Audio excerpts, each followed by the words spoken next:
Olá, telespectadores, bem-vindos novamente ao programa CPLP na GMN. Como já sabemos, este programa tem como objetivo apresentar-vos as últimas informações ocorridas na comunidade dos países de língua portuguesa. Iniciamos com a primeira informação.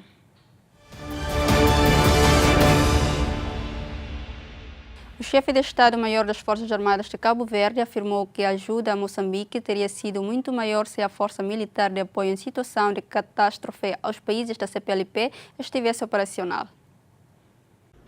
O consenso para a criação de uma força militar de apoio em situação de catástrofe aos países da CPLP é um dos objetivos da 21ª reunião dos chefes de Estado-Maior das Forças Armadas da Comunidade dos Países de Língua Portuguesa, que está a decorrer até quinta-feira em Cabo Verde.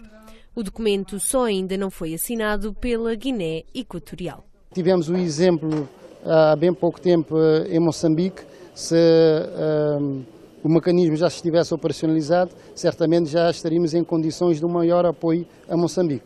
Houve apoio realmente de Portugal no primeiro momento, Brasil e Angola, mas foram ações individuais desse país. Vamos trabalhar neste sentido, vamos impulsionar com os nossos colegas, os nossos homólogos, para que a breve teremos esse mecanismo a funcionar. Essa é uma prioridade mesmo do chefe de Estado-Maior da CPLP. Também presente no encontro, na cidade da Praia, o chefe do Estado-Maior-General das Forças Armadas de Portugal explicou que a força resultará dos meios que cada país vai colocar à disposição, que serão inventariados e envolverá todos os ramos, Exército, Marinha e Força Aérea. Portugal terá uma atuação como os restantes países, portanto isto é uma organização dos países da CPLP onde cada um de nós contribuirá com os meios, com as capacidades que tem para acorrer a incidentes naturais ou a catástrofes de qualquer natureza nos países da CPLP. O que é importante e o que é muito relevante e urgente é que se criem os mecanismos de operacionalização. É por isso é que me parece que esta reunião aqui na Praia poderá ser determinante na efetivação de medidas concretas para a implementação desse mecanismo. A 21ª reunião das chefias militares da CPLP, organizada pelas Forças Armadas de Cabo Verde, teve início com uma cerimónia militar no Memorial Amílcar Cabral, o fundador das nacionalidades guineense e cabo-verdiana.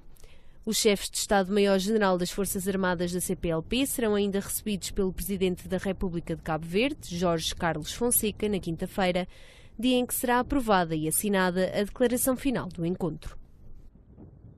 O governo de Moçambique está a reparar as infraestruturas cruciais para avaliar a situação depois de o país ter sido atingido duramente pelo devastador ciclone tropical Idai.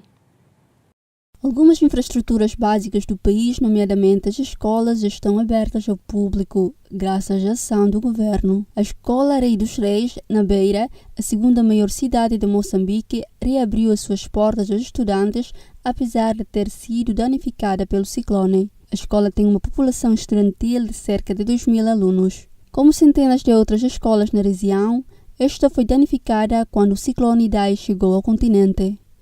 Muitos estudantes e funcionários da escola ainda se sentem ansiosos quando se lembram do acontecimento.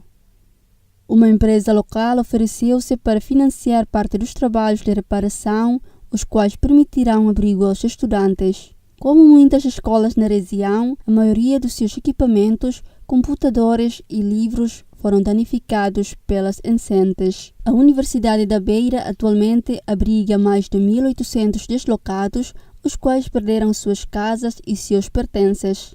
Ainda não existe data para a reabertura das atividades letivas. Não estão contabilizados o número de alunos que estão sem aulas ou quantas escolas foram afetadas, principalmente devido à falta de acessos. Espera-se que na Beira todas as escolas estejam operacionais nas próximas semanas. O governo está a aplicar um plano de emergência, consertando estradas e pontes para ajudar as comunidades que se encontram ainda isoladas pelas inundações. Só numa fase seguinte, depois de uma avaliação adequada, poderá ser prestada uma maior assistência às populações. Em Portugal, milhares de trabalhadores de todo o país participaram em Lisboa na manifestação nacional promovida pelo CGTP contra a proposta de revisão do Código do Trabalho por entenderem que agrava a precariedade. milhares de trabalhadores de todo o país saíram à rua e marcharam rumo à Assembleia da República para protestar contra a proposta de revisão do Código do Trabalho. A opinião é unânime. A revisão do Código do Trabalho aumenta a precariedade.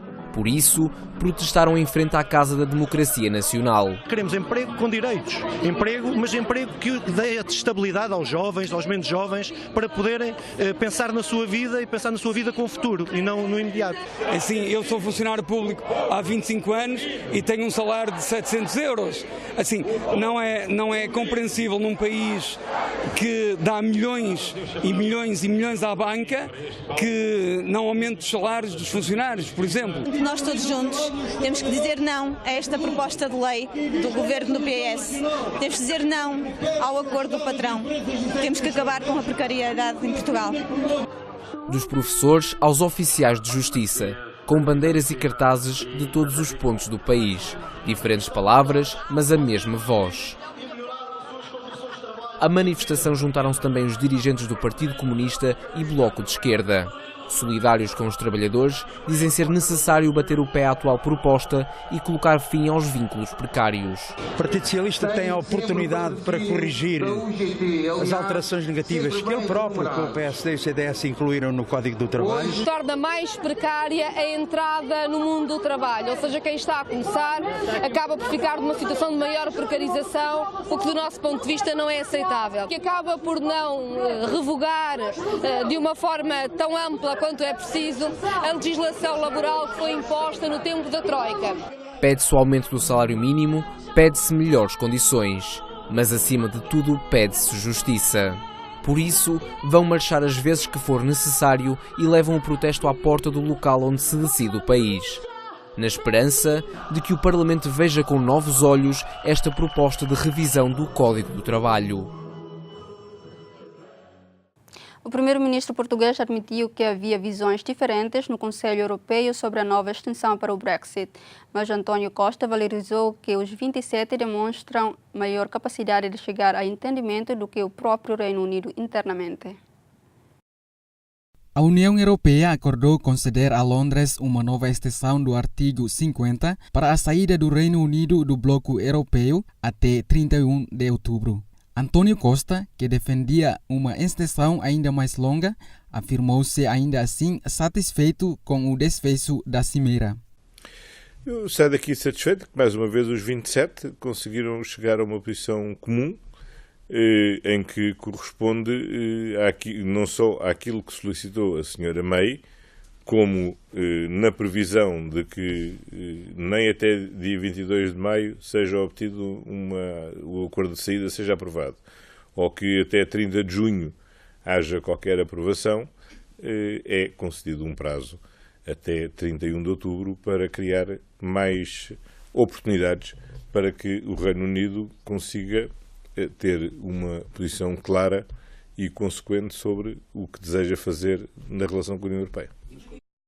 Eu acho que neste momento temos que nos todos rever naquilo que foi a posição comum que foi acordada a 27. Acho que algo que tem sido positivo em toda esta negociação é que, nem sempre tendo os mesmos pontos de vista, os 27 têm revelado maior capacidade de definir uma posição negocial comum, maior facilidade até que o próprio Reino Unido internamente tem conseguido fazer, e acho que devemos manter esta regra, que é defendermos aquilo que em conjunto conseguimos acordar.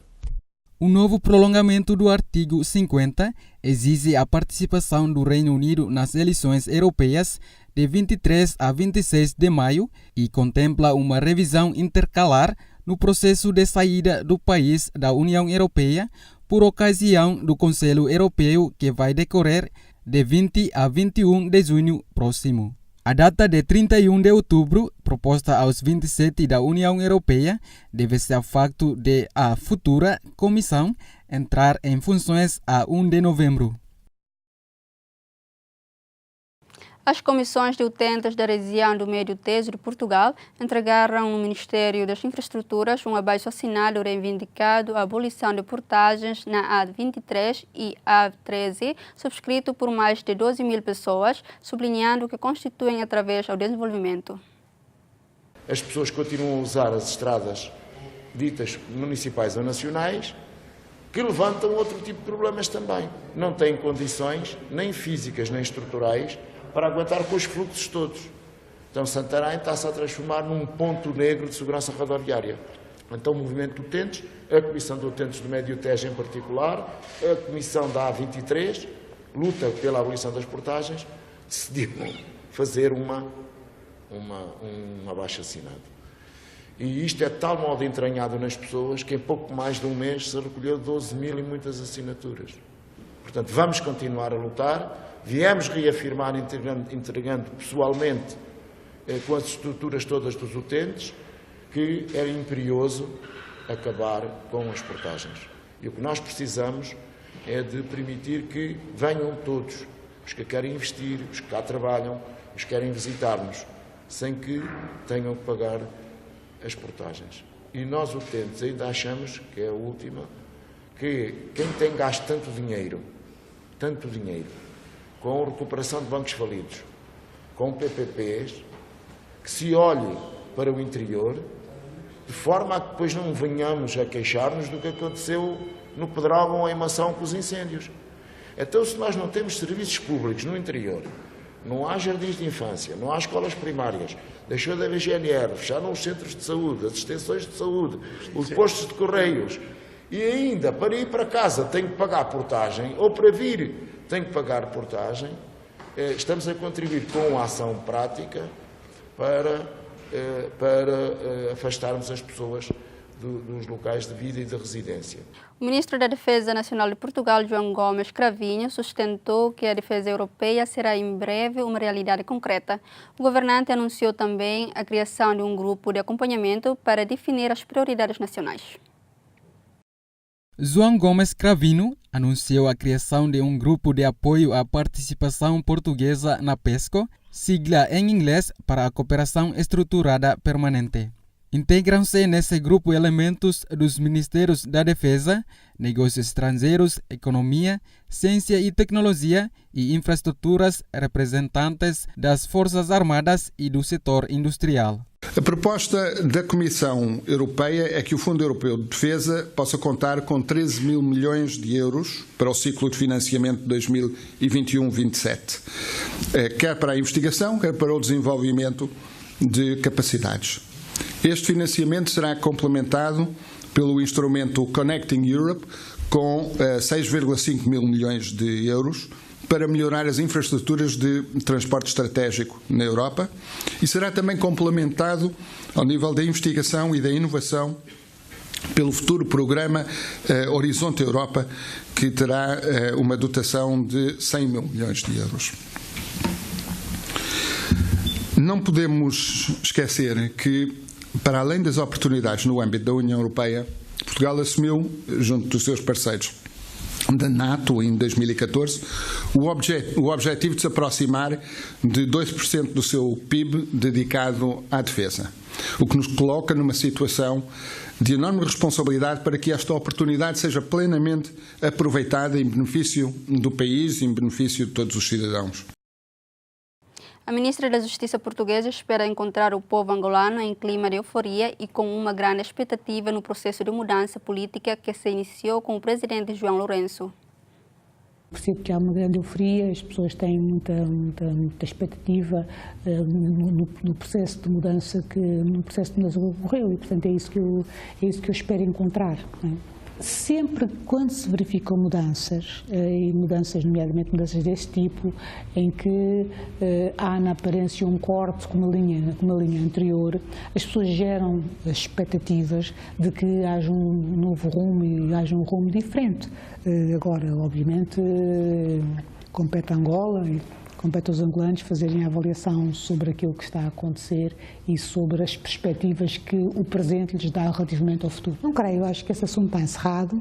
Aliás, como se recorda, essa foi de facto uma das questões que levou a que não houvesse reuniões ao mais alto nível entre os representantes dos dois países e é, no fundo, na sequência do encerramento desse dossiê que depois se processam quer as viagens do primeiro-ministro António Costa a Angola, quer a viagem do presidente Presidente João Lourenço a Portugal, quer a viagem do Presidente Marcelo Rebelo de Sousa a Angola. Angola invocava para além disso o cumprimento ou incumprimento de instrumentos internacionais em matéria, instrumentos convencionais, um instrumento bilateral que é o acordo de cooperação jurídica e judiciária entre Angola e Portugal e, por outro lado, a Convenção de Auxílio Judiciário Mútuo no quadro da CPLP, que admitiria, no fundo, a transferência do processo. Essas convenções são convenções que são do domínio do político ao nível da sua elaboração, mas que depois são do domínio judiciário ao nível da sua aplicação.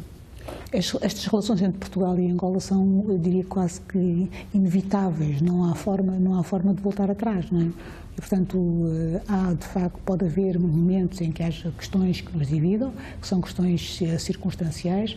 Agora, eu diria que o futuro passa muito também por aí, passa muito pela compreensão de que esta comunidade, eu refiro-me à CPLP, no seu conjunto, é uma comunidade que tem enormes virtudes, que Angola é um país que tem um potencial extraordinário, que Portugal tem um conhecimento de Angola que é muito relevante e que é possível criarmos aqui sinergias que nos permitam progredir em conjunto. Acho que a questão racial não está resolvida, ponto.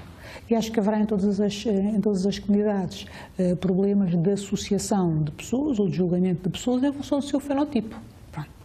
E, portanto, não é uma questão especificamente portuguesa. As formas como estes fenómenos se manifestam podem ser diferentes de sítio para sítio. É, de facto, uma questão que se coloca aqui em Portugal como se coloca noutros sítios. A Conferência de Ministros da Juventude e Desporto da Comunidade dos Países da Língua Portuguesa inspecionaram na semana passada as infraestruturas e equipamentos desportivos para a realização dos Jogos Desportivos em Timor-Leste. No âmbito da realização dos Jogos Desportivos em 2020, os representantes dos ministros da Juventude e Desporto da Comunidade dos Países da Língua Portuguesa efetuaram uma inspeção às infraestruturas desportivas em Timor-Leste. Durante a inspeção, o secretário-geral da Conferência, Vítor Potaco, disse que, em termos de infraestruturas, Timor-Leste está pronto para realizar este evento desportivo. Da visita que nós temos feito, aquilo que nós constatamos é que Timor está preparado, do ponto de vista das infraestruturas desportivas, para receber os Jogos da CPLP. E a esta distância, isso é uma coisa muito importante, porque é um primeiro requisito para nós podermos ter uns Jogos bem-sucedidos. Portanto, esse passo, as infraestruturas estão muito avançadas e dão-nos muitas garantias relativamente à realização dos Jogos. Depois vamos ter que contar com uma dificuldade que Timor tem, que é fazer chegar cá os países irmãos, as delegações. E aí toda a comunidade tem que colaborar, porque Timor participou sempre em todos os Jogos, participou sempre em todas as reuniões. Agora tem que ser os outros países a ajudar a fazer o caminho até Timor. É isso que nós esperamos. É isso que a Secretaria-Geral vai ajudar, Portugal vai colaborar naquilo que pode colaborar e vai naturalmente, através, neste caso, da Secretaria-Geral, de incentivar todos os países a encontrar soluções para encurtar esta distância que nós temos com Timor. No mesmo dia, a equipa inspecionou também os 16 hotéis na capital, os quais vão ser utilizados como alojamento para os atletas. Sim, ao nível dos alojamentos isso também não é um problema. Portanto, infraestruturas desportivas e infraestruturas de alojamento, de acolhimento, Timor está muito bem, não tem nenhum problema. Portanto, nós temos todas as garantias que os Jogos da CPLP a realizar em Timor sejam bem-sucedidos, sejam um sucesso. É isso que todos os países vão querer e é isso que com certeza vai acontecer, porque este é um desafio muito importante para toda a comunidade da CPLP. Segundo o plano, a realização dos Jogos Desportivos da CPLP terá lugar entre os dias 14 e 24 de julho de 2020. A Universidade Nacional de Timor-Leste e o Camões, Instituto da Cooperação e da Língua de Portugal, assinaram um protocolo de cooperação na área de educação para o reforço do desenvolvimento do português em Timor-Leste. O projeto chamado FOCO, a sigla de Formar, Orientar, Certificar e Otimizar, destina-se à melhoria das competências dos docentes e estudantes da UNTL na língua portuguesa. A cooperação prevê também a orientação de mestrados, doutoramento e a partilha de experiências entre as duas instituições. O embaixador de Portugal em Timor-Leste, José Pedro Massado Vieira, lembrou a importância da cooperação na área da educação através da partilha de conhecimentos entre universidades timorenses e portuguesas. Esta cooperação o projeto chama-se FOCO, UNTL, e a sigla significa formar, orientar, capacitar e otimizar. O foco, como eu já tive a oportunidade de referir, focar quer dizer convergir para um ponto e para uma pessoa se concentrar num determinado aspecto. Portanto, como o nome, a sigla indica, trata-se de formar professores, de formar alunos, de formar funcionários públicos, pessoas em geral, e estamos a falar naturalmente de língua portuguesa. Trata-se também de orientar mestrados, de orientar doutoramentos, de capacitar equipas e de partilhar todas as experiências e as boas práticas entre as universidades, entre universidades timorenses e portuguesas. Já o reitor da Universidade Nacional de Timor-Leste, Francisco Miguel Martins, disse que esta instituição do ensino superior deve traçar na sua política institucional a língua da instrução. O reitor salientou que a UNTL pretende também transformar esta instituição num centro de difusão do português na região do Sudeste Asiático. Nós realizamos esta cooperação com a Missão Portuguesa desde no princípio, ainda era no tempo da emergência de 1999, depois da saída da Indonésia, e ainda era na competência administrativa das Nações Unidas. Já começamos com o curso da língua portuguesa com a Missão Portuguesa, depois a diplomacia entre dois países estabeleceu-se a embaixada e continuamos com a Embaixada de Portugal, que é Ministro dos Negócios Estrangeiros. A língua portuguesa para nós é muito importante porque o nosso Estado, a nossa Assembleia Constituinte decidiu e traçou na nossa política, na nossa Constituição, consagra na nossa Constituição, e a dever moral, ético, político da UNTL é para traçar, tem que traçar na sua política institucional, é para implementar como língua de instrução em todas as áreas, segundo a oferta formativa da UNTL. Com exceção, a Escola de Medicina Geral, ainda com a língua espanhola, mas as disciplinas transversais e as disciplinas especializadas se transmitem com a língua portuguesa. Isto é uma obrigação para todos os civis académicos da UNTL, para implementar como língua de instrução na nossa Universidade Nacional Timor-Leste. E, para além disso, a UNTL tem uma ambição para este projeto de disseminação e difusão da língua portuguesa neste país, nesta região no Oriente, quer dizer, aqui em Timor-Leste e também aqui na região, por exemplo, na Ásia, no Sudeste, a Austrália, Indonésia e China, e foi por isso que estamos a traçar para criar o Centro da Língua Portuguesa mais alargado ainda, mais forte ainda. Este centro será centro de difusão da língua portuguesa no Oriente, aqui em Timor-Leste e na Ásia, Sudeste e Ásia Pacífico. Então, é um projeto dinâmico que iniciamos desde no princípio o estabelecimento desta universidade e continuaremos a reforçar com o auxílio, o ajuda dos nossos países irmãos Portugal e Brasil, e confiamos neles para nos alavancar as nossas deficiências desta parte da língua portuguesa. E a língua portuguesa não é só a língua de comunicação, mas também língua de ciência e tecnologia. Então, a oferta formativa que nós oferecemos na nossa universidade é para utilizar esta língua como língua de ensino, língua de instrução, língua de abordagem, pesquisa científica e desenvolvimento da ciência e tecnologia com esta língua portuguesa.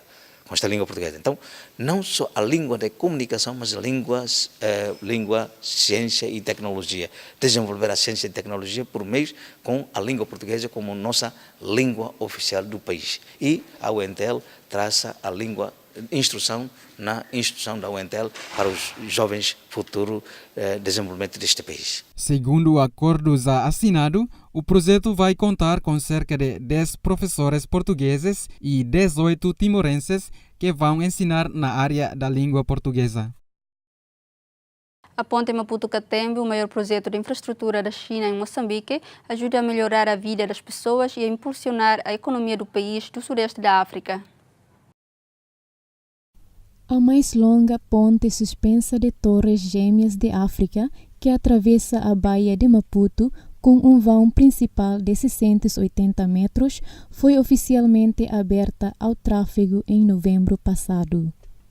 A ponte de 3 quilômetros conecta a capital moçambicana, Maputo, na margem norte, com o subúrbio disjunto de Catembe, na margem sul.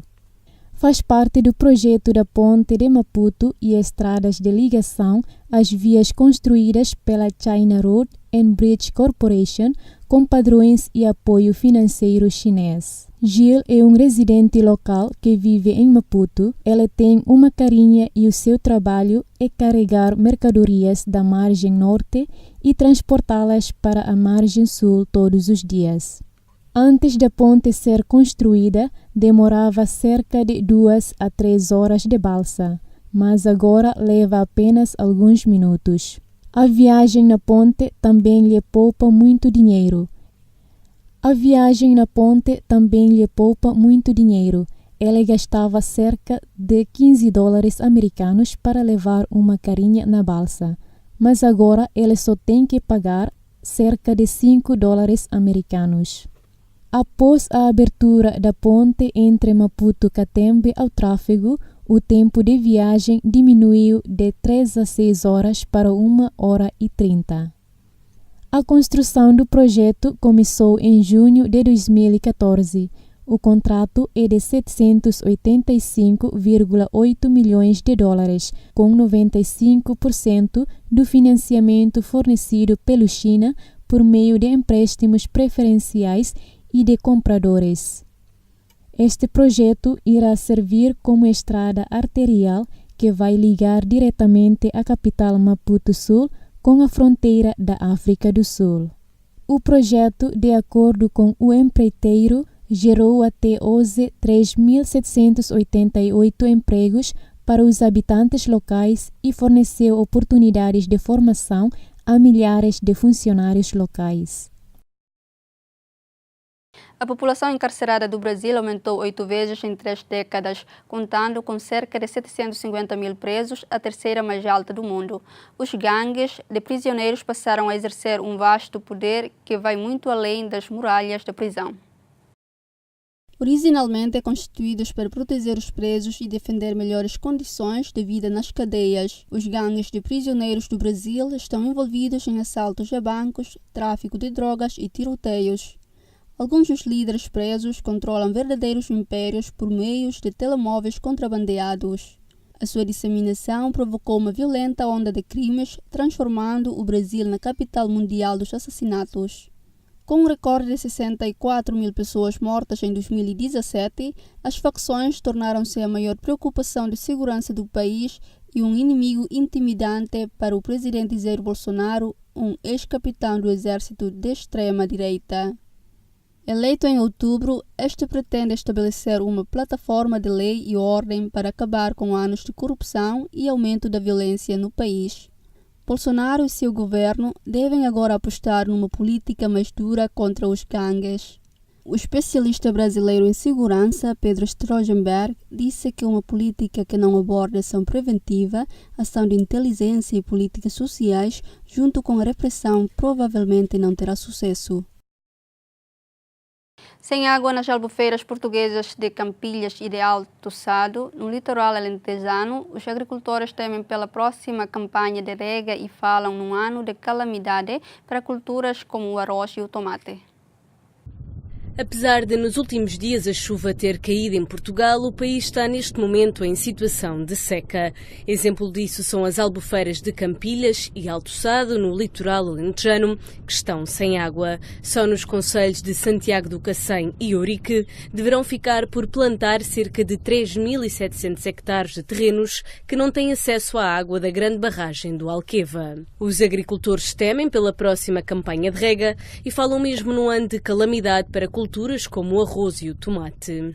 É um ano em que não perspectivamos que venha a haver rega a nível da agricultura, portanto, e é um ano que estamos a ver que só comparável ainda aos anos 70, em que de facto também nessa altura não se efetuou a rega. Era importante que o nosso Ministério estivesse atento a estes agricultores, porque não se podem desativar as explorações agrícolas, portanto é importante que haja algum apoio da parte do Ministério. Joaquim Sobral, um produtor de arroz, garante que por esta altura do ano a terra já estaria a ser preparada para o início da campanha do arroz. Mas, como mostram as imagens, a falta de água não o está a permitir. Está difícil, não há água, a barragem está com 4,5 milhões, a taxa dele é 27. Com 13 já se rega, com 4,5 é quase impossível. Só algumas forragens ou algum arroz está com muita dificuldade, né? A gente fazer, que é a nossa cultura que nos aguenta a estrutura toda que temos na casa. Não há subsídios, não há agroambientais, não há nada. Se não houver nada para isso, se o governo não se debruçar um pouco sobre esta matéria, não sei, vamos ficar aqui todos falidos. Está em causa, uma área muito significativa de poder ter aquilo que é o normal de cultivo nestas culturas de regadio. No último debate quinzenal, o primeiro-ministro foi questionado pela líder do CDS sobre quais as medidas concretas que o governo está a tomar para combater esta situação em Portugal. António Costa garantiu que estão a ser adotadas as medidas próprias dos planos de contingência, mas não adiantou quais são em concreto. Os turistas que visitam o Algarve em Portugal estão a descobrir uma rota cultural do período do Al-Andalus, nome da Península Ibérica na Idade Média, que conta a história comum do sul de Portugal e Espanha, inspirada no rei Al-Mutamid.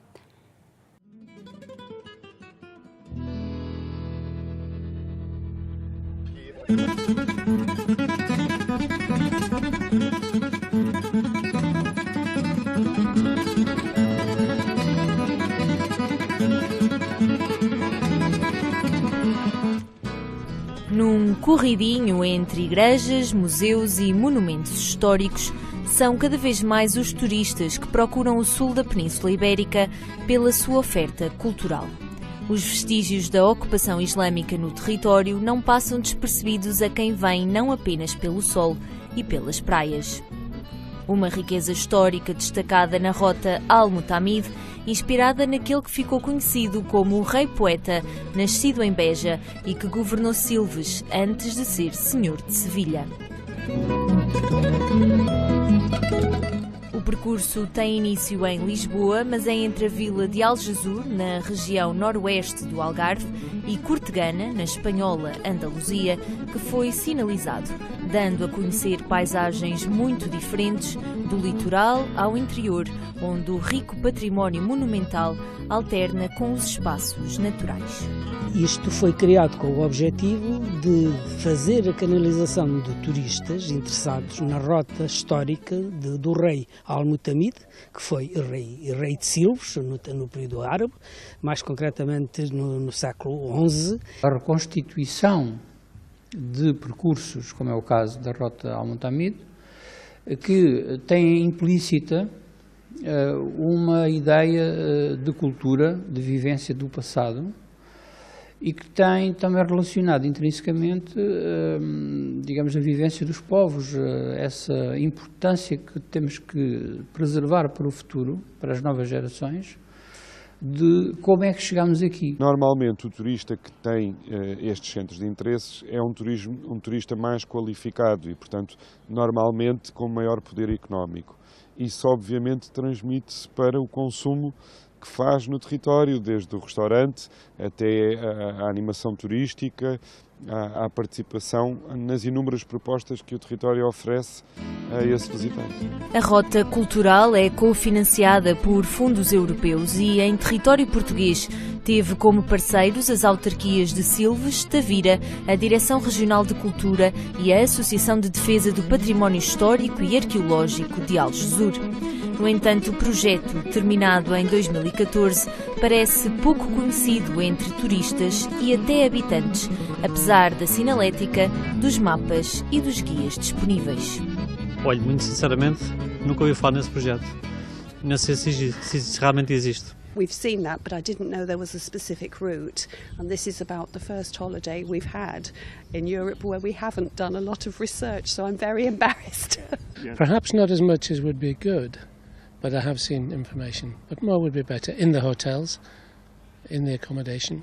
Dos problemas que posso ver é uma falta de informação em outras línguas, principalmente em inglês, porque por acaso é a língua internacional. O visitante fica com uma impressão superficial de ocupação islâmica e há muito mais para dizer. Temos na entrada da Ponte Romana a sinalização da Rota Al-Mutamid aqui.